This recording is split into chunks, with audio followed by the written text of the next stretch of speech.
পলিমালস বা polythene mulch একটি কৃষি প্রযুক্তি যা ফসলের ক্ষেতে মাটি ঢেকে রাখার জন্য ব্যবহৃত হয়। এটি পলিথিন শীট ব্যবহার করে করা হয় এবং এর মাধ্যমে মাটি থেকে বাষ্পীভবন কমানো, আগাছা নিয়ন্ত্রণ এবং মাটির তাপমাত্রা নিয়ন্ত্রণে সহায়তা করে। পলিমালচিং মাটির আর্দ্রতা ধরে রাখে, নিয়ন্ত্রণ করে আগাছা আর রক্ষা করে লবণাক্ততা ও রোগবালাই থেকে।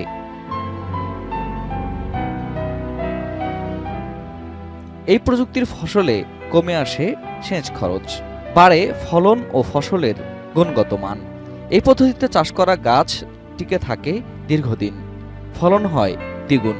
শুধু উপকূলই নয়, এখন সারা দেশেই এ পদ্ধতি ব্যাপকভাবে ব্যবহার করছেন কৃষকরা। বেডনালা হলো এমন একটি কৃষি পদ্ধতি যেখানে জমিকে উঁচু বেড এবং নিচু নালায় ভাগ করা হয়। এই বেডগুলো সাধারণত 30 থেকে 60 সেন্টিমিটার পর্যন্ত চওড়া এবং 15 থেকে 30 সেন্টিমিটার পর্যন্ত উঁচু হয়। বেড তৈরির পর বেডের মাঝে 15 থেকে 30 সেন্টিমিটার চওড়া নালা তৈরি করা হয়। নালাগুলো বেডের চেয়ে কিছুটা নিচে থাকে।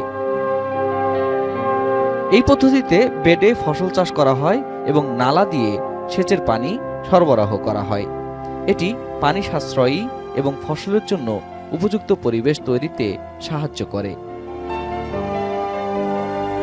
রিলে পদ্ধতিতে ফসল চাষ হলো একটি নির্দিষ্ট ফসলের জীবনচক্র সম্পন্ন হওয়ার আগেই একই জমিতে অন্য একটি ফসলের চারা রোপণ করা বা বীজ বোনা। এর মাধ্যমে একই জমিতে বছরে একাধিক ফসল ফলানো যায়, যা উৎপাদনশীলতা বৃদ্ধি করে এবং কৃষকের আয় বাড়াতে সাহায্য করে। রিলে পদ্ধতিতে ফসল চাষের মূল ধারণা হলো একটি ফসল পরিপক্ক হওয়ার আগেই অন্য একটি ফসলের চারা রোপণ বা বীজ বপন। এতে করে ফসলটি কাটার জন্য প্রস্তুত হওয়ার আগেই জমিতে দ্বিতীয় ফসলটি তার প্রয়োজনীয় পুষ্টি গ্রহণ করে, যা সময় এবং শ্রম দুটোকেই সাশ্রয় করে। উদাহরণস্বরূপ বলা যায়, রোপা আমন ধান কাটার 15 দিন আগেই জমিতে সরিষার বীজ ছিটিয়ে দিলে ধান কাটার পর সেই সরিষা বৃদ্ধি পেতে শুরু করে।